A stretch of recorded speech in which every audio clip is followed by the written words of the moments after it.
German banking economist Richard Werner was selected as a global leader for tomorrow by the World Economic Forum in Davos in 2003. Here, he tells us an insider's view of what to soon expect, and says the only way to survive the Great Reset is for us to immediately begin setting up our own banking system. In each domicile, they should be locally set up and authorized by the local regulators, and it's a profitable investment. Banking is profitable.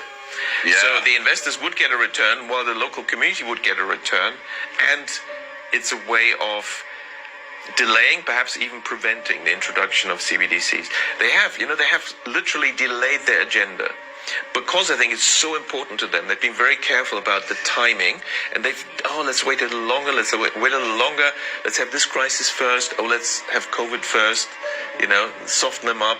But they've delayed because the technology was already ready around 2015 to roll out. And what people don't mention is, what do these CBDCs actually look like? At the moment, there's a bit of talk about this being phone-based apps. And yes, that is the initial phase. But what was already ready around 2015 is the ultimate goal. What they really want, apparently, I was told by a central banker, is, CBDCs looks like a small grain of rice that they want to put under your skin, which is, in my view, a violation of human dignity. And they realize there is a hurdle. So to get people to accept this, there will be, why suddenly all the billionaires saying, let's have universal basic income?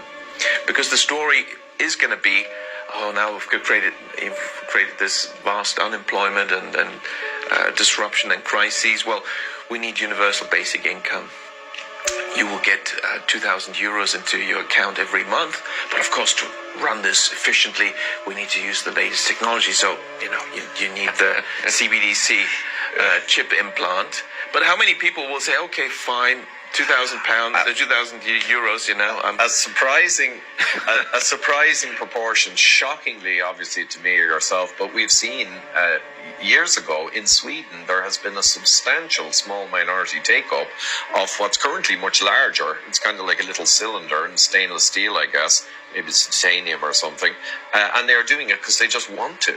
They want to be early adopters of this nonsense. So if anyone's listening and that sounds fanciful or conspiracy theorish, the fact is, in Sweden, they are taking it up, and in other places, and that's not coming out of nowhere. The Bank for International Settlements recently published a report called Blueprint for the Future Monetary System, Improving the Old, Enabling the New.